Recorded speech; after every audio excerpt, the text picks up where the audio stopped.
അങ്ങയുടെ ഭക്തന്മാർക്ക് എപ്പോഴും അങ്ങയുടെ സംരക്ഷണം ഉണ്ടെന്നുള്ളത് അങ്ങ് വീണ്ടും മനസ്സിലാക്കി തന്നിരിക്കുന്നു പ്രഭു. അതെ, സംരക്ഷണമുണ്ട്, തീർച്ചയായും ഉണ്ടാവുകയും ചെയ്യും. എങ്കിലും നമ്മുടെ ഭക്തന്മാർ മനസ്സിലാക്കേണ്ട ഒരു വസ്തുതയുണ്ട്. നമ്മുടെ നാമം ജപിച്ചുകൊണ്ടിരിക്കുന്നത് മാത്രം പര്യാപ്തമാവുകയില്ല. കർമ്മം ചെയ്യുക എന്നതും അനിവാര്യം തന്നെയാണ്. അങ്ങനെ ചെയ്താൽ മാത്രമേ ഉചിതമായ ഫലം നിങ്ങൾക്ക് പ്രാപ്തമാവുകയുള്ളൂ. അഥവാ നിങ്ങൾക്ക് നമ്മിൽ പരിപൂർണ വിശ്വാസമുണ്ടെങ്കിൽ നിങ്ങൾക്ക് കഷ്ടതകൾ വരുന്ന കാലഘട്ടത്തിൽ നമ്മുടെ നാമം കൊണ്ട് തന്നെ ഏത് പ്രതിസന്ധി മറികടക്കുവാനുള്ള കഴിവുകൾ നിങ്ങൾക്ക് സ്വായത്തമാകുന്നതാണ്. നാം ഇന്നു മുതൽ ഈ ജ്യോതിർലിംഗ സ്വരൂപത്തിൽ ഇവിടെ വസിക്കുന്നതാണ്.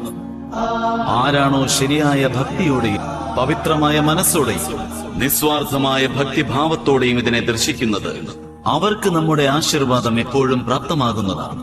ഈ സ്ഥലം ഇനി അനന്തകാലത്തോളം, ഉജ്ജയിനിയിലെ ഈ പ്രദേശം ഇനി മുതൽ മഹാകാലേശ്വര ജ്യോതിർലിംഗം എന്ന നാമത്തിൽ അറിയപ്പെടുന്നതാണ്.